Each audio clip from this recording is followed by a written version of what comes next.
Controversy has continued to trail the rejection of direct primary class of the Electoral Act Amendment Act 2021 by President Muhammadu Buhari. While the presidency believes that the position of President Buhari is good for the nation, stakeholders in the political terrain say direct primary would improve Nigeria's electoral system. Our correspondent Fatou Kikunle takes a look at the controversy as presented from our studio. The National Assembly passed the much anticipated Electoral Amendment Bill 2021 on 9th of November 2021, after the Senate and House of Representatives deliberated extensively on the report of the Conference Committee on the bill. On November 19, the federal lawmakers transmitted the Electoral Act to President Muhammadu Buhari for his assent as required by the Constitution. Nigeria will never forget him. The recklessness of what these people are doing there will be nullified because every member, card-carrying member of the party will participate in your primaries.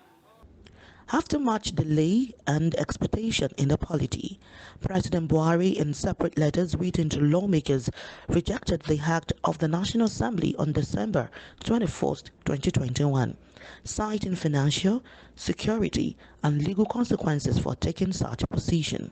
Letter from Mr. President. Dear distinguished Senate President, withholding of assent to Electoral Act Amendment Bill 2021.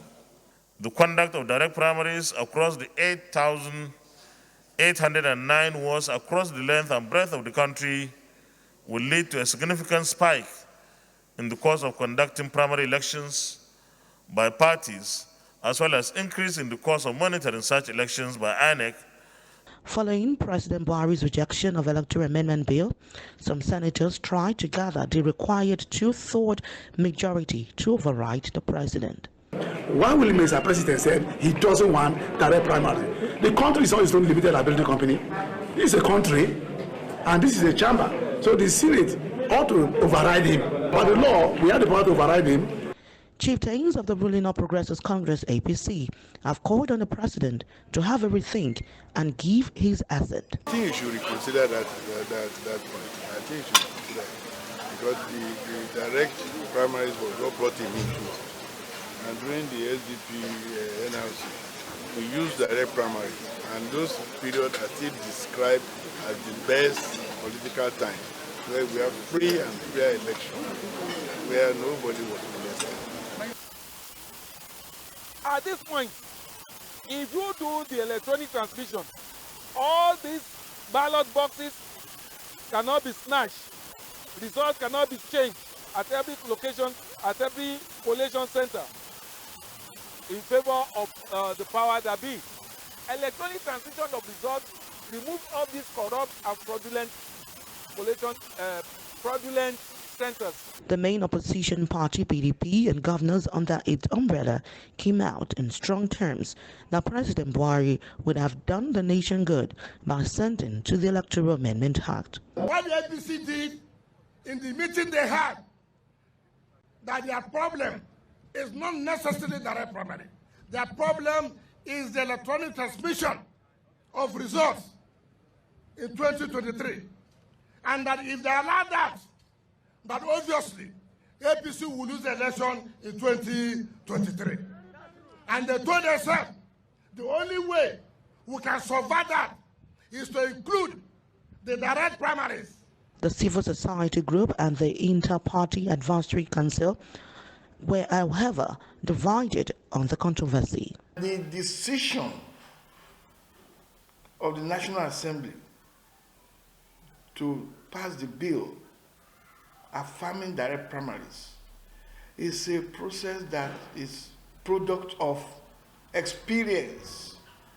Our experience in the past has been the emergence of leaders that are not popular. You know, nobody is removing it from the table. It's still there on the table, direct primaries. But let us keep improving on the process, like we said, so that by the time we are matured enough, by way of infrastructure, it's not by way of mental, we have the mental capacity, We have the orientation. We have practiced this for long enough for us to be able to manage it, but unfortunately the infrastructure for the success of it is not yet available. Before going on recess for the Christmas and New Year holiday, the Senate and the House of Representatives assured Nigerians that the two houses would meet over the contentious clause. The Senate consequently resolved to consult with the House of Representatives in January. A veto is not something you easily override, and if we can muster enough, if they believe that it's in the best interest of Nigeria, then that is what we'll do. Otherwise, we will take again, like I said, take out the clause and pass the bill as it is. For now, it remains to be seen in the National Assembly would veto President Buhari on the Electoral Amendment Act or remove the contentious clause of direct primary. Keen observers are watching with keen interest.